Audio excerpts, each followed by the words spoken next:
শঙ্করের বই পড়তে। শঙ্করের অনেক বই আমি, তিনি আমার বাড়িতে এসেছিলেন, দিয়েছিলেন। শঙ্করের বইগুলো আমার পড়ে ফেলেছি একেবারে।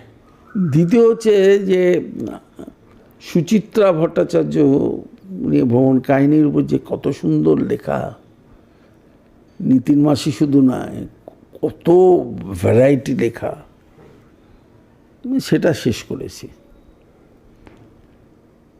সুনীল গঙ্গোপাধ্যায় শেষ করেছি। ওইখানে প্রথম জীবনে সুনীল গঙ্গোপাধ্যায় তার মূল্যায়ন সাভারকারকে নিয়ে, আমি জানতাম না, সেটা পড়বার সুযোগ পেয়েছি।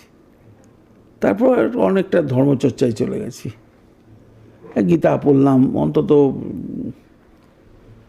80 বার পড়েছি গীতা।